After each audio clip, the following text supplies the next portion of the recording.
I'd like to thank you for participating in the Space Walk of Fame Oral History Project.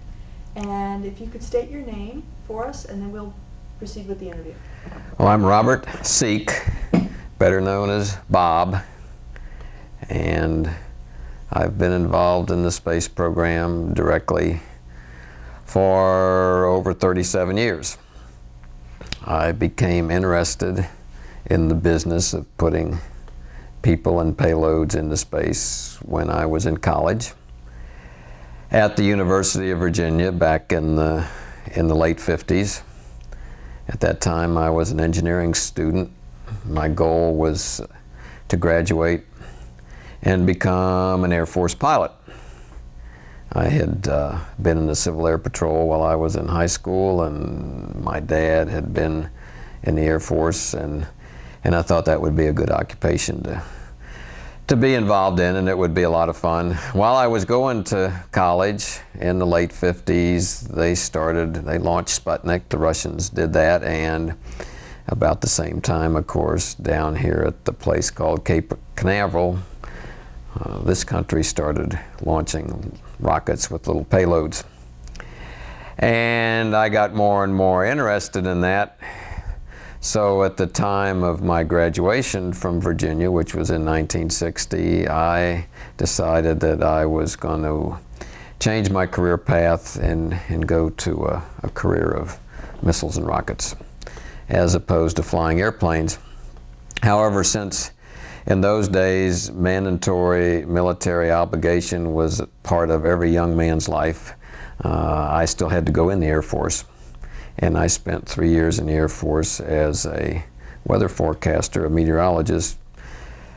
While so doing, I continued to try to get into missiles and rockets because the Air Force was involved in that too, and it would be okay to wear a uniform and do missiles and rockets as well as to be a civilian. But that was not to be, and after 3 years, I retired from the Air Force, was discharged, and since my parents had moved down to this area some years before, I came down here and found a job over in Cape Canaveral with General Electric, who at that time was building the ground computers that were used for the checkout, processing, and launch of the Apollo spacecraft.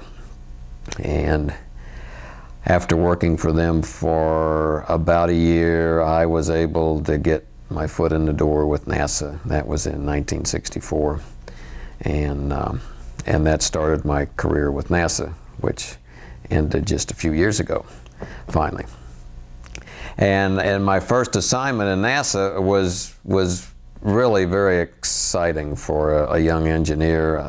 A wannabe rocket scientist is probably the best way to characterize where I was at that time, considering my age and interest. I was in the biomedical engineering group that was responsible for the medical instrumentation and the telemetry, the data system, as it were, that gave the doctors visibility as to all the physiological parameters of the astronauts. And what this group did, which was a few engineers and technicians that worked with us, is along with the doctors, we would put the sensors all over the astronauts: electrocardiogram, blood pressure, temperature, measurements that measured your respiration rate and depth, and in some cases, for some of the experiments, the electroencephalogram that measured the brain waves. But what made this exciting was you got to meet all the astronauts on a very intimate basis. The procedure was, of course, the astronauts had been through all their physical exams before they flew. We would go to an adjacent launch pad. The Gemini program, the launches were from pad 19 over on the Air Force side of the range. And we would go to the adjacent launch pad a few hours before launch. The astronauts would show up. We would show up with the doctors. The astronauts would strip. He would shave their bodies, put the sensors on, make sure that this instrumentation system was working properly, and then the astronauts would suit up They would go get in the spacecraft on top of the Titan rocket, and the doctor and the engineer would go into the blockhouse. And once the astronauts had got into the spacecraft and got all their connections made, we would start seeing the information just like you see today in a hospital on the monitor, where one nurse or doctor is looking at a dozen or so patients. Well, this was new stuff back in the early 60s.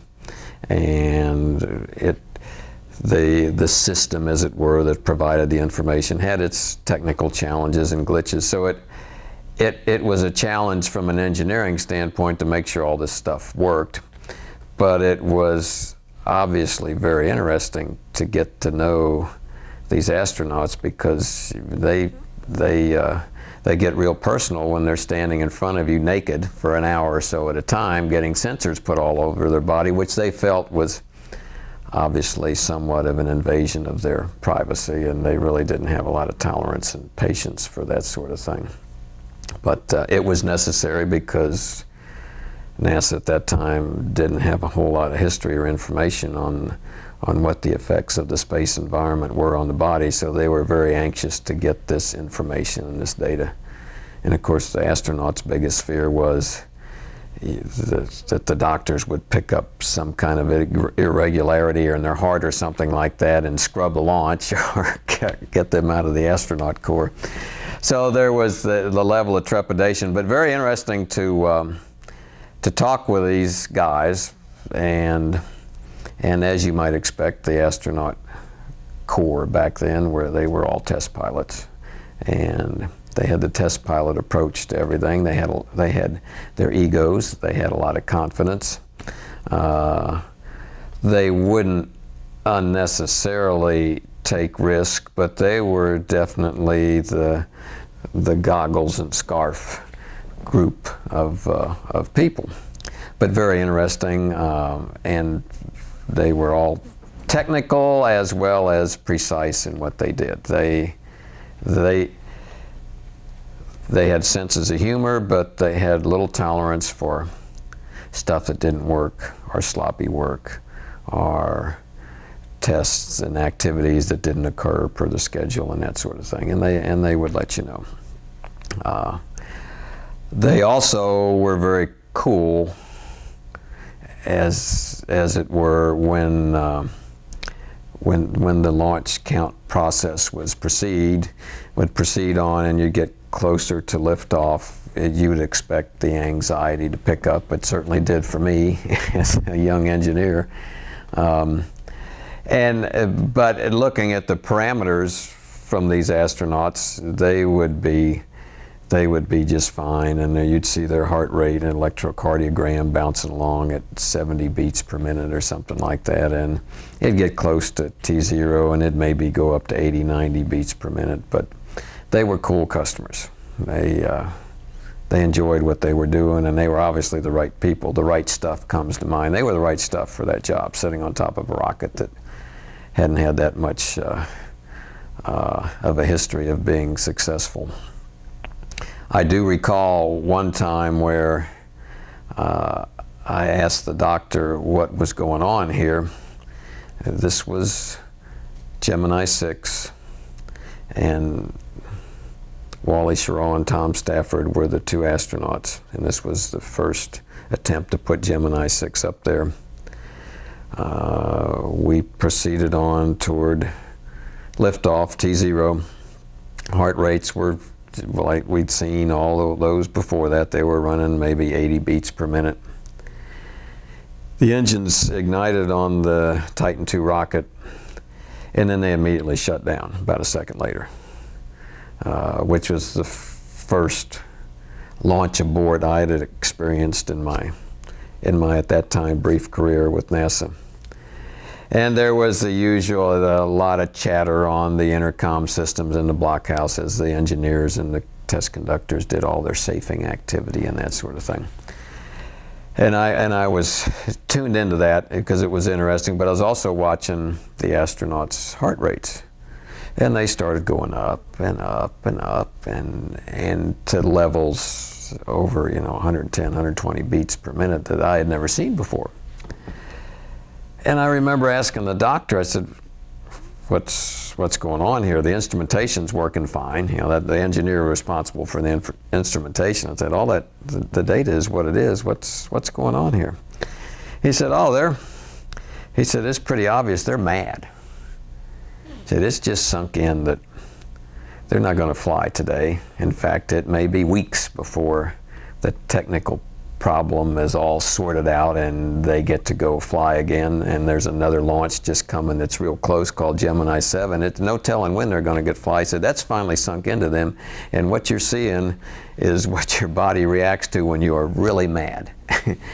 And then I tuned in the nets that the astronauts were on, and sure enough, they were not happy. They wanted to get the launch tower back up so they could get out of there in a hurry, and they wanted to know what went wrong, and on and on and on. And I still have that information in my historical files of the heart rates of those two astronauts as they proceeded to let everybody know they were not happy with what had just happened to them.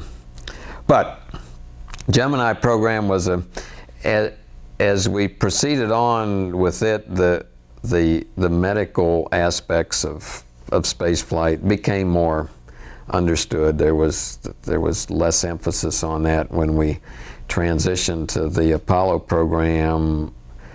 The astronauts still wore sensors, but not as many. And there wasn't as much data collected because they got enough information from Gemini. Said, okay, we know what zero-G does. We know what the rigors of extravehicular activity, the effects of that. And so there was less emphasis on the medical instrumentation and medical aspects of the flight, which of course made the astronauts very happy. But it was a good way that the biomedical group, the interaction with the team that prepare the rocket and the rest of the spacecraft systems, and of course the relationship with the astronauts, which is what human spaceflight is all about. One needs to keep in mind that it's not just a machine or a system that us engineers are working on. It's a human-rated machine with people in it.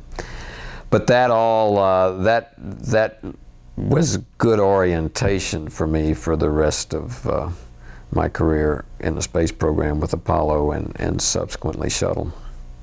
I never forget my first launch in Gemini, which was Gemini 3, the first manned launch, and I was the backup biomedical engineer, so I participated in the suiting activities, but then I went to the fallback area with the rescue crew, because in the event of a scrub of the launch or whatever, I would go back into the adjacent pad and we would take the astronaut suits off and sensors and that sort of thing. And the lead engineer would still stay in the blockhouse with the rest of the launch team. But that was the first time I had seen launches before, when I had come home on spring break and summer vacations. And I recall I would get in my old sports car and drive up to Cocoa Beach, and you could still drive on Cocoa Beach then, and you could drive out on the beach with my date or my six-pack of beer and my buddies or whatever, and we would wait for the Juno or Jupiter or Atlas or whatever it was to either launch, scrub, or blow up. And it was usually 1 out of 3 of those. It was usually a 30% chance, or 1 chance in 3 that one of those 3 things would happen. The launches back then were, before Gemini, were actually kept, the launch time was, quote, secret. Well, there weren't any secrets in Cocoa Beach, with all the aerospace people that worked down here. And our key to know there was a launch at night, and they usually launched at night because they used the stars as their tracking for their reference for their guidance systems on a lot of these rockets. We would go down to the tracking station in Melbourne Beach, and if there were a lot of cars in the parking lot and everything was powered up and humming, we knew that they were going to do something tonight. So my brother and I, we would, like I say, we'd get our beer or our dates or whatever, and we would head up to Cocoa Beach to hang out and watch the event. But the first opportunity I had to really be close to to the process was Gemini 3, the first manned Gemini, and I was at the fallback area, which was only about a mile or so from the launch pad. And of course, I had met the astronauts a number of times, Gus Grissom and John Young, so I felt the closeness there. But when that Titan II lifted off with those two guys sitting in that capsule on the top of it, I mean, the impact of that, I still remember it today. It was an emotional event, as it was for everybody else that was there at the fallback area. And ever since then, every human launch has been that way with me. Even now that I'm retired, there's still an emotional tie that there's people in that machine, and we always hoped and prayed that they would get safely into orbit and that everybody had done their best to get them there. And that's kept with me through the program and even into my retirement years. After the end of the Gemini program, actually it wasn't even the end of Gemini, we started the Apollo program, and with the huge Saturn V rocket, and again I was in this organization that was responsible for spacecraft checkout. And in the Apollo program, rather than being responsible for this one system, the medical system, and of course you had a power system and propulsion and all the others, and you divided, you set up a team with engineers, government, and contractor, and divided up these responsibilities. But we had engineers that formed an organization of what we were referred to as integration engineers for the stuff that would require two systems to work together. We had a separate office of engineers that was responsible for making sure the communication and all the work documentation requirements were meeting the specifications that NASA had levied on the contractor as well as on ourselves. So I was in the integration office for the Apollo program, which made me a member of the test team, and we would still go in the control room anytime the spacecraft was powered up and make sure that all the test procedures were followed and the information was reviewed and the results were consistent with the requirements. At this point in time, I was living in Titusville now. I no longer had to commute from Melbourne, which was happiness, because that was a long drive back then before I-95 was in place, up US 1 over to A1A, around Patrick Air Force Base and up to the Cape. It took from Melbourne to my place of work over on the Cape, took about an hour and 15 to 20 minutes of steady driving. So we moved to Titusville. What made you select Titusville? Titusville at the time was small. It was growing because in the mid-60s, all the towns in Brevard County were growing because of the influx of people for the Apollo program.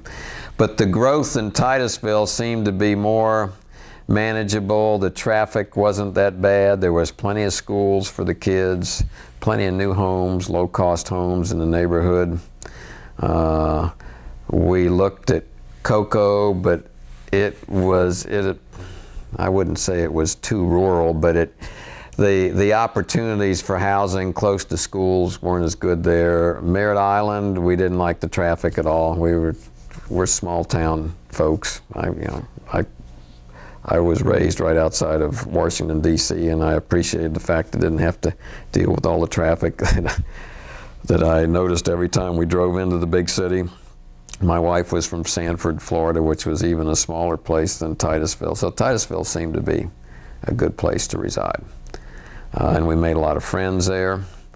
It was a good bedroom community, and it was easy access to where I spent most of my time, which back in the Apollo program, since we were at war with the schedule and the clock and a Cold War, as it were, with the Russians, we worked a lot of hours in the Apollo program. Was that, with the Soviets, was that always in the back of your mind? Yes, it was. The Apollo program was, I would characterize it as a competitive event.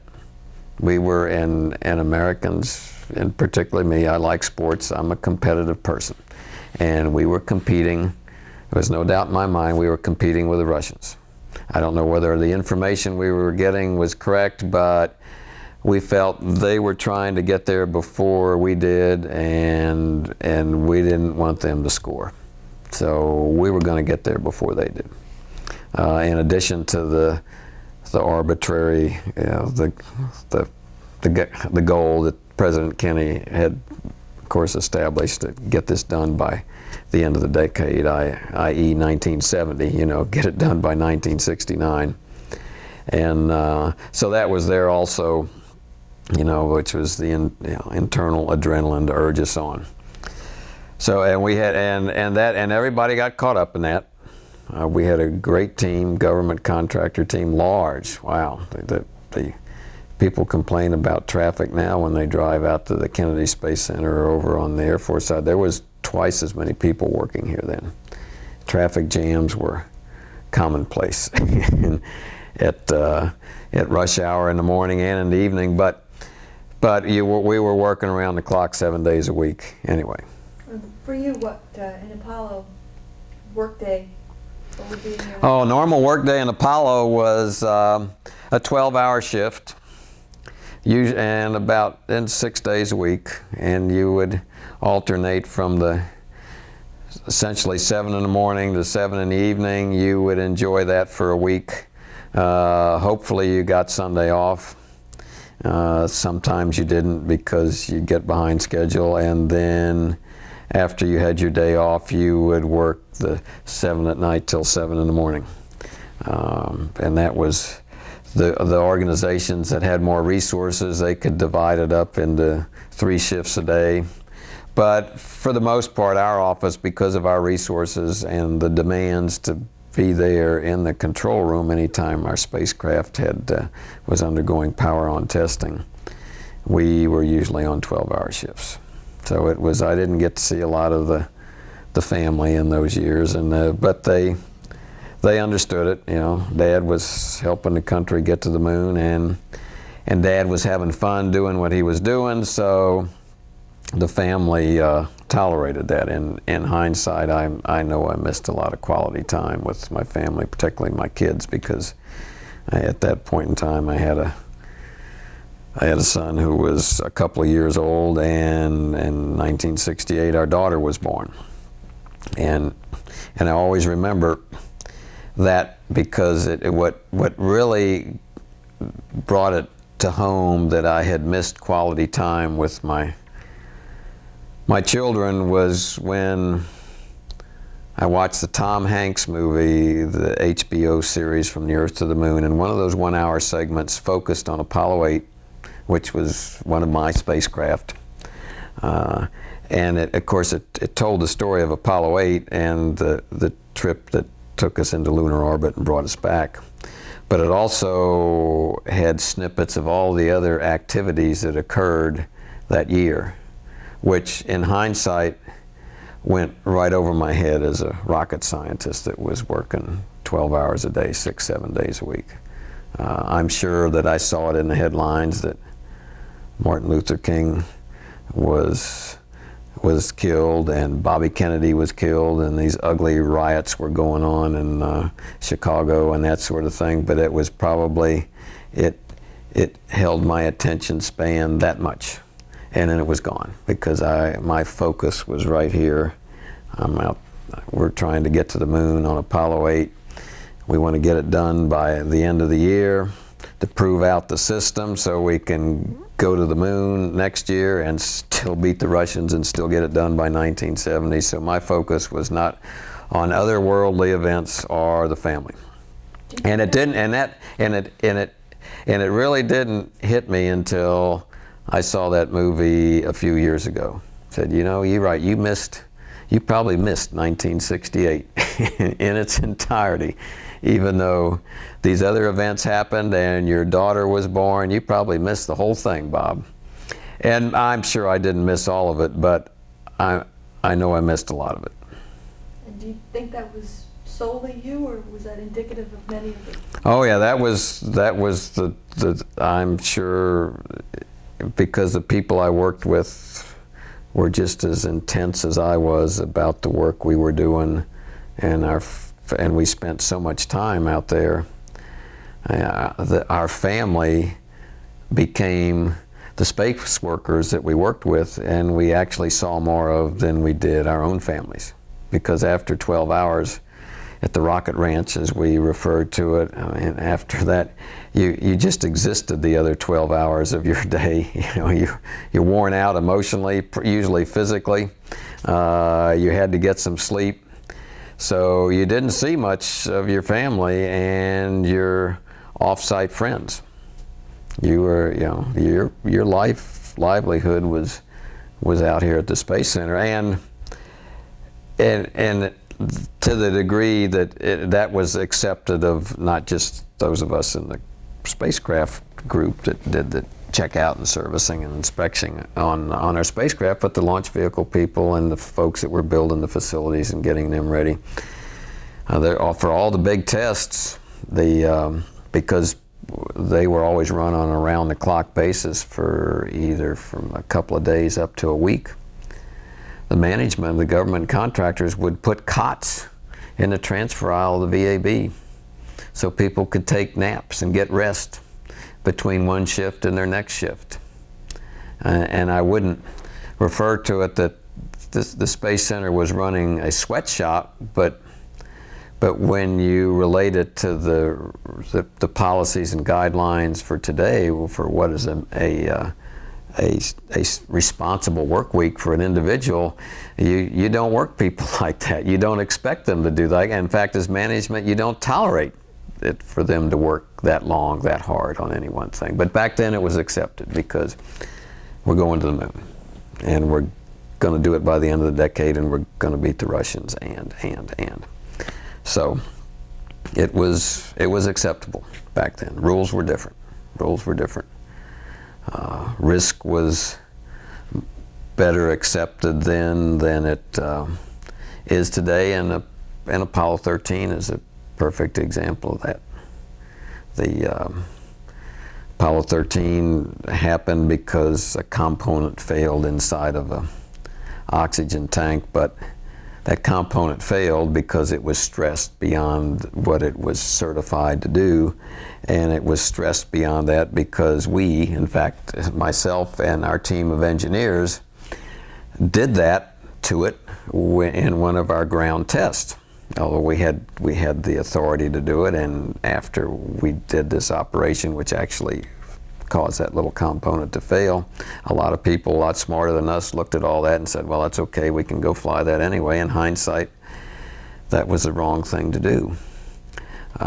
Fortunately, due to the heroics of the crew and the flight team, the astronauts were able to get back home safely, but that sent a real, that was my, I always felt safety was important, but that really set a higher bar in my mentality on scrutinizing what I did and assessing things more thoroughly from the standpoint of what could go wrong, which again helped me later on in my shuttle work.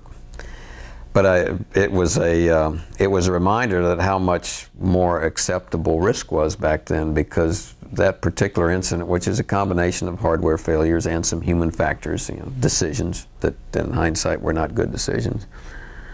In today's environment, if that same thing would have happened, I don't know how many review teams or investigation boards or months it would take before everyone got comfortable with flying again. But back then, the next launch, Apollo 14, was only delayed a couple of months while the investigation process, worked its way out and everybody got comfortable with flying then. The risks associated with space business were much more acceptable back then than they are today.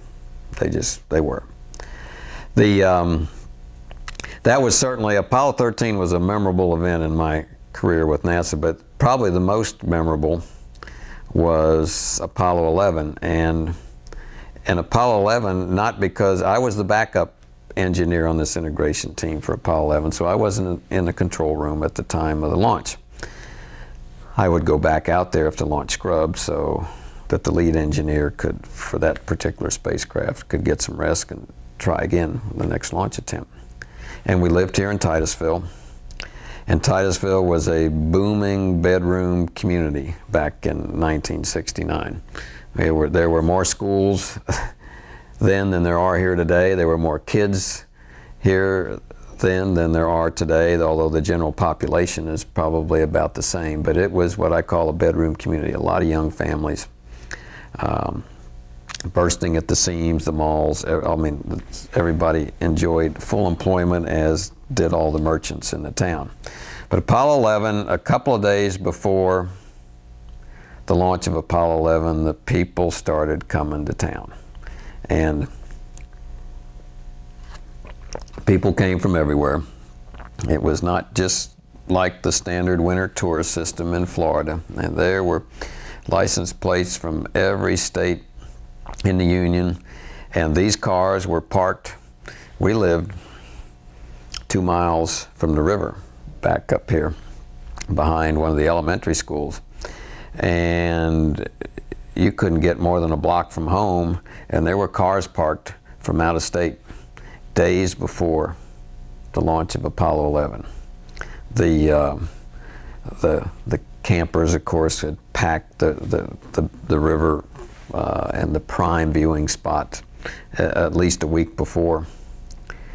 The day of the launch, I had the idea that, okay, we'll drive down the river with the family and we'll go watch a launch. And I really wanted to do that because all the previous launches, my job as the test team integration engineer, I was in the control room. And my only view of the Saturn V launch was a little 8-inch black and white TV set, and the rumble that you got, even though we're 5 miles away, when the Saturn V took off. So I really wanted to see a launch outside, for the first time. So we got in our car and left the house, which was less than 2 miles away, but it was a long walk with a 1-year-old and a 5-year-old. And we couldn't get more than a block away from the house and had a parked car because there was no place to park. In fact, you couldn't move in the streets. So we parked the car and we walked down to US 1 in Titusville. And the US 1, there was no traffic. This was probably 2 hours before launch. There was no traffic moving on US 1. The cars, all the cars there were stopped, and the people were out of the cars. The engines weren't running and the honking horns trying to get through. They had just stopped. There were people camped in the median in pup tents between north and southbound US 1. It was just wall-to-wall people. And incredible. I'd never seen so many. I'd been to big football games before. I never saw so many people packed into so few square miles. And it was interesting. The people were, all of the t-shirt stands and the book stands and the little private entrepreneurs, they had sold out of everything. They were all closed.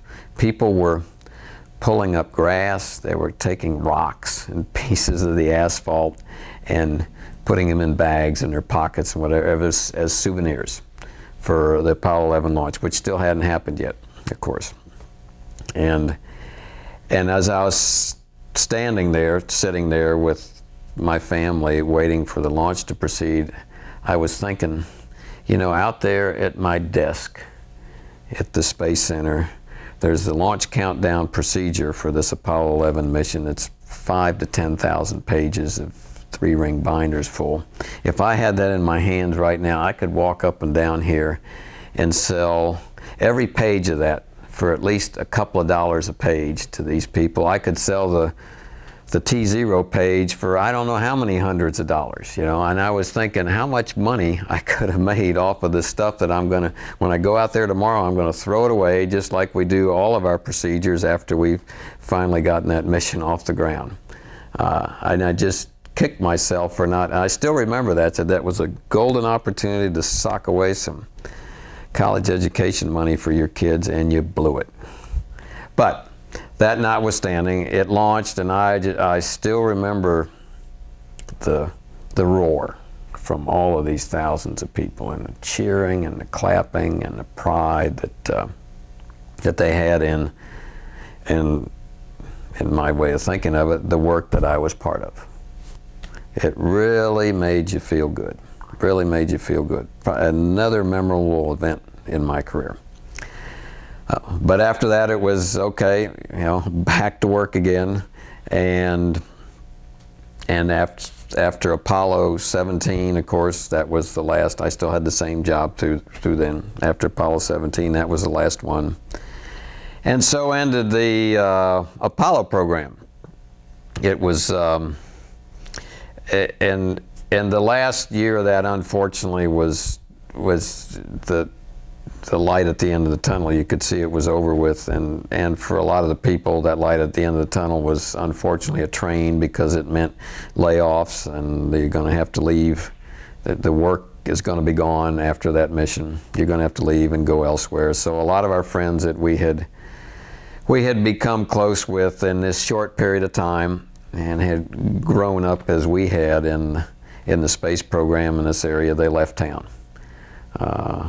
to pursue their careers elsewhere, and of course, along with that, schools closed and businesses closed and that sort of thing. So it was kind of a downtime. It was not the appropriate ending to what had been a great program from a personal standpoint. You would like to have done like was done at the end of the Mercury program and going into Gemini. You go from one program to one that's even more robust than the previous, and from Gemini to Apollo, it was the same thing, to transition from one that was even more exciting. But at the end of Apollo, it was, you didn't transition into anything that was fast moving and fun.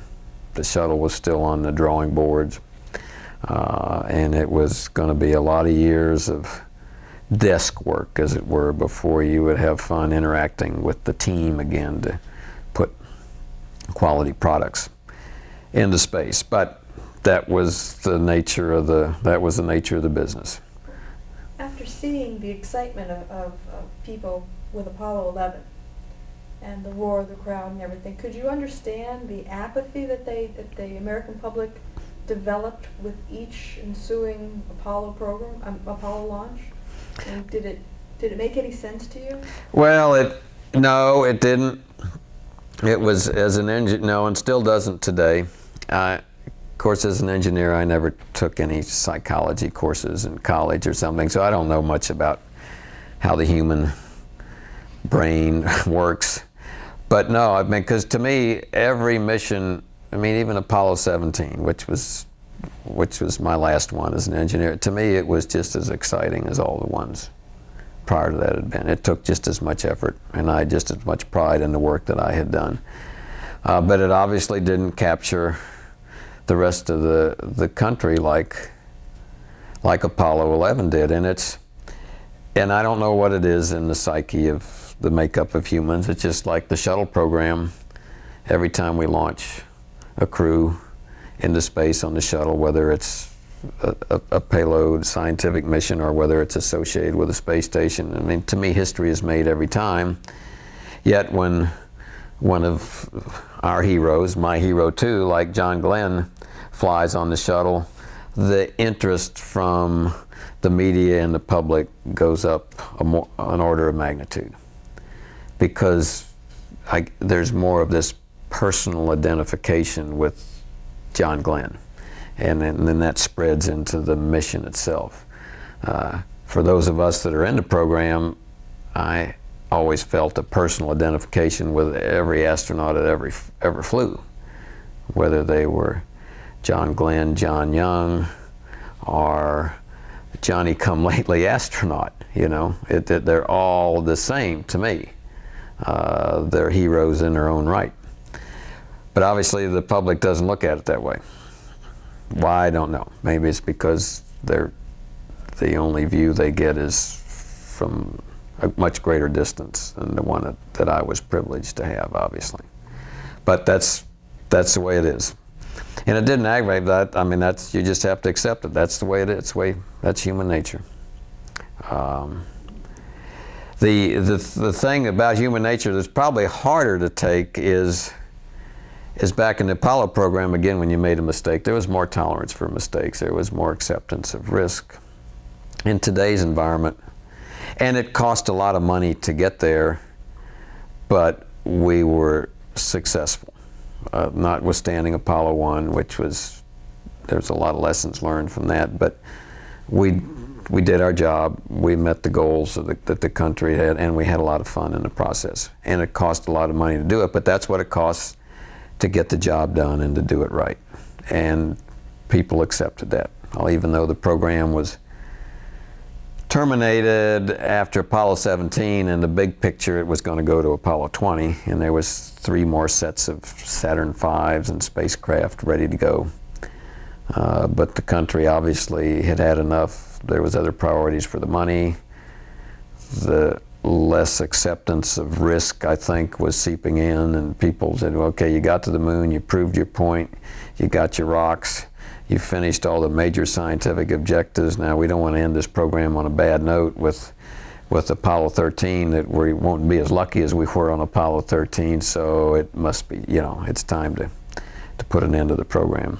More of that attitude prevails today when you look at something like the space station, which is operating just fine up there. And if you look back 4 or 5 years, we're about where we said we would be 4 or 5 years ago today in the development of the space station. We've got as many modules up there within 6 months to a year as we thought we would in 1997 when we put out the template for it. We're a little behind, but you could probably give most of that to the fact that the Russians delivered their module late. Yet there's a lot of hue and cry about what it costs to go do it. Well, that's what it costs to do it right, you know. And this is exploration we're in. It's high technology. It's new stuff. It's one of the most complex things this country has ever done, short of going to the moon. And in fact, it's more complex than that. And this is how much money it takes to do it, and to do it right. And it's being done right today. But people take umbrage at that. You know, you spent more than you were budgeted for, so you're not doing a good job. Well, they're doing the job that needs to be done. And all the money, I would also remind people, it was all spent right here on the good Earth. It's not on orbit up there. The materials it bought is on orbit. The money is still right here, multiplying. People, I think, lose sight of that. And they also lose sight of the fact that this team today, relative to Apollo, which the people that were around then point to say that was really your greatest adventure, NASA, your best project. But today, the team that's operating the shuttle and building the space station is doing more work, higher launch rate, with fewer people, with more complex hardware, and with older hardware. In Apollo, we didn't refly anything. Today we're reflying shuttles that are 20 years old. In Apollo, the launch pads and the facilities and computers were all brand new. Today for the Space Shuttle, we're using the same launch pads, the same cranes in the vehicle assembly building that we used over 30 years ago. So the team today is actually, and with fewer people and less of a budget and a tighter schedule and more schedule pressure and less acceptance to risk, with more complex hardware and older hardware, is really, with all due respect to Apollo, they're doing a better job today than we did back in Apollo, all things being considered. And I would quickly remind people of that would be critical of the performance of today's team, that they got a bigger challenge today than we did back then, and they're actually giving you more bang for the buck. But that notwithstanding, the Apollo is over, and there's the Apollo Saturn V facility that's out here. I always recommend to people that want to come down here and take a tour, say, well, you need to go out there. You know, that it'll give you a twinge, and if it doesn't, you're not human. And I recall when it was when it was built and we had the inauguration event and got all the Apollo astronauts together that could make it down here, and we had the christening of the Saturn V Center. And I recall talking to one of the astronauts, Dick Corden specifically, and we were reminiscing. And I said, well, isn't this a great facility to recognize what you guys that flew on Apollo and those of us that had the privilege of working in it, isn't it a great facility to recognize that effort? He said, yeah, but there's one thing that's wrong about all this, Bob. I said, well, what's that? What's bothering you? And we were standing underneath one of the stages of the Saturn V rocket, and he looked up and he pointed.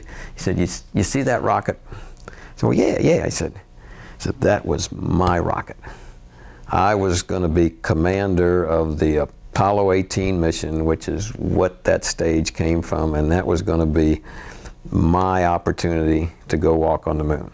He had been on Apollo 12 with Conrad and Bean.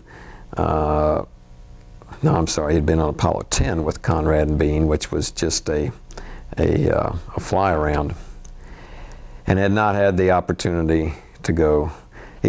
He was on 12, but he was the command, I'll get it straight. He was on 12, but he was a command module pilot, so he had to stay in lunar orbit while Conrad and Bean went down to the lunar surface. But next time that he was up in the queue, he would have been the commander. One of the, I guess you call it the rude awakenings of my career in the space program occurred near the end of the Gemini program. Actually, it was at the end. It was early in Apollo, and I was assigned to the spacecraft that was one of the unmanned spacecraft that would go on the Saturn V to check out the Saturn V. And I had been operating in that control room for the better part of the day, and left in the evening to go home. Meanwhile, the first manned Apollo, which was Apollo 1, it was for a Saturn I rocket, was undergoing its a pre-launch test called the plugs out test over on pad 34. And our control rooms were all side by side in the building there at the Kennedy Space Center, which is a payload building today. It's not out in the control center where we launched the shuttle. And I did my see you all tomorrow, guys, for the people that were still on station doing the monitoring of the tests that was going on at pad 34. Of course, the launch team itself was in the blockhouse on pad 34.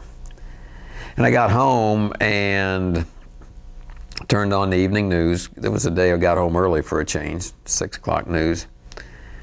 And there was Walter Cronkite, and he was in tears. And I tuned in a little bit late, and I figured out, well, he's talking about Apollo. And there's been, I was unbelievable. I said, there's been an explosion or something. I said that the rocket wasn't, they weren't launching today. The rocket wasn't fueled with anything. What kind of explosion? And then it came through, and the astronauts were killed, Gus Grissom and Chaffee and White, all of whom I had met. And I was in a state of disbelief, I guess. And that's because, as most of us had our perception, you don't lose these guys in tests on the ground that we're responsible for. They get, you lose them when you're in high energy, high risk situations, which is when they're flying these supersonic airplanes, or when they're in the ascent phase of their mission sitting on one of these rockets. You don't lose them in ground tests. And of course, in the ensuing weeks, it came out that, well, yeah, here's the investigation team. So there was a number of contributors for this, but one of them was the procedures that were being run at the Space Center as part of this test that they were undergoing were a contributor. And it was a reminder then that, well, it's not that I and the rest of us didn't take our jobs seriously, but it never sunk in that the decisions we make and the things that we do can affect not only the quality of the product that these people are going to ride into space, but it can also affect their safety while they're within our realm of responsibility here on the ground. And it never really sunk into me then. It's not that I wasn't a safety conscious person, but I never realized that the profound effect we could have on the safety of the crew and the future of the program by virtue of the work that we did.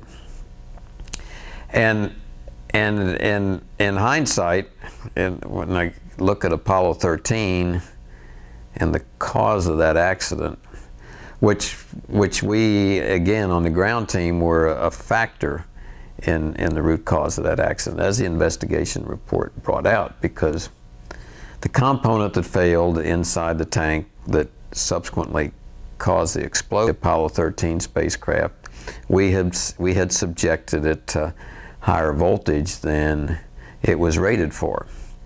And we, at the time, we were, the history of that, we were doing a non-standard procedure. This tank had had a bad history. It had been dropped when it was being installed back at the factory, and some people had looked at that and said, well, there's good rationale for flying it, because they did subsequent tests and inspections on it. In those days, we fueled the tanks before launch just to check them with cryogenics, as did the launch vehicle. And this particular tank, when we got ready to drain it, this is a couple of weeks before launch, we couldn't drain this tank. We couldn't drain it because of the damage that had been incurred when it was dropped during installation.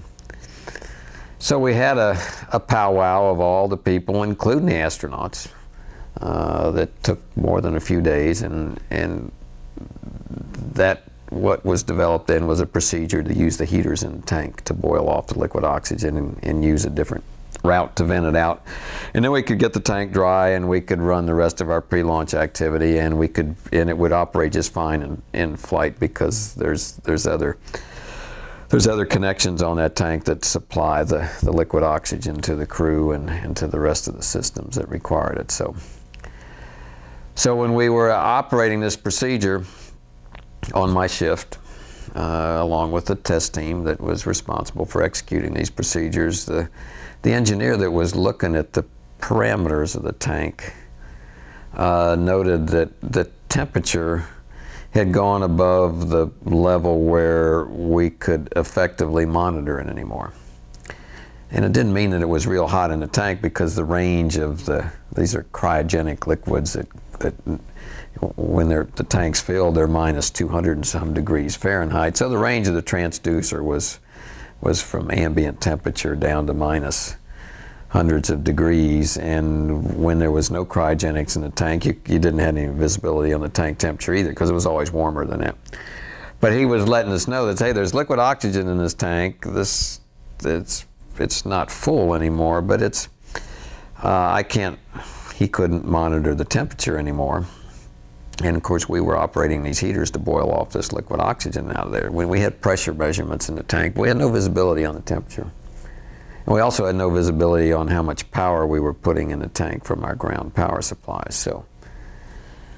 So I still remember to this day that the huddle that we got in the control room. We stopped the test and we huddled and said, well, okay, is it the right thing to do to really continue with this activity, not having good visibility on everything that's going on in this tank that has liquid oxygen in it, which is is a hazardous commodity, and we're applying energy to the tank, the heaters in the tank, with these power supplies. So we huddled and felt pretty good about proceeding, but we said, let's get more people involved. So we set up a teleconference, and this was at night, and we got a lot of people involved. The senior engineers, government and contractor, whose opinions we really respected. We wanted to see what they thought about this. Well, to make a long story short, everybody felt good about it with proceeding, and that's what we did. Well, what we didn't know was because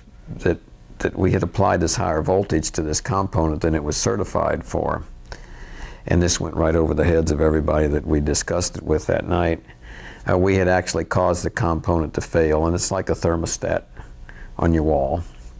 It opens at a certain temperature and closes at a certain temperature, but it had closed. It had failed closed because of the voltage we applied to it. So we had this for 8 to 10 hours when we had the power on to these heaters, instead of the heaters cycling off and on. They stayed on the whole time. And we cooked the insulation off of wires inside the tank. And from that time on, that tank was a bomb waiting to go off every time the astronauts threw a switch that applied power to the fans in the tank. And fortunately, and I will always be grateful to this day, is fortunately, that the time that the wires touched and caused the spark was in that period of time when the command module and lunar module were connected together, and there was enough time for the astronauts to power up the lunar module and use it as a lifeboat to get home. If it had happened when they were out on the launch pad, which it could have, there would have been a really bad explosion. Somebody would have gotten hurt. If it happened after they left the lunar module on the moon, they would never have had enough consumables in the command module to get home safely. So I'll always be grateful, and I'll always remember that anytime you get into something non-standard, everybody should do this. Think about what could go wrong before you proceed. A much smarter person than I did once said, make sure you're right before you go ahead. And that wisdom never applied better than it did when I look back at what happened on Apollo 13.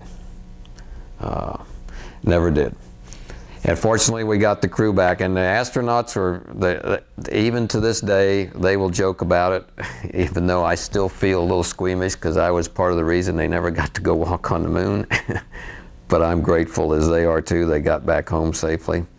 They never lost their sense of humor, and none of the astronauts ever do. The astronauts used to keep levity into the business we were in. They would come in the blockhouse wearing Halloween type face masks and this sort of thing. They would dress up disguising themselves as some other astronaut. They would, in some of the more serious tests, they would show up at the spacecraft with goofy looking costumes on and this sort of thing, or notes to put up in front of the TV cameras.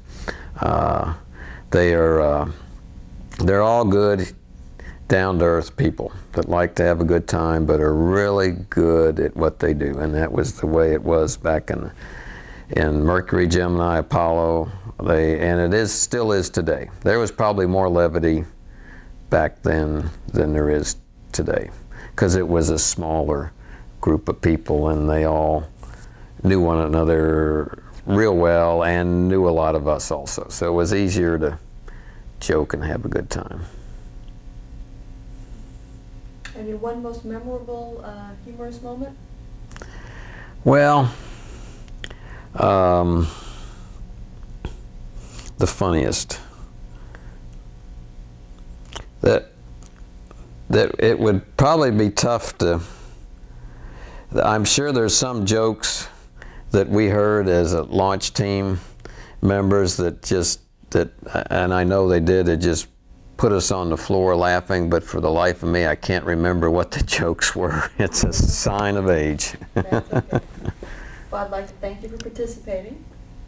I've thoroughly enjoyed it, and I'm certain that many in the future will find valuable bits of information from it. Well, good. Thank you again. All right. Thanks.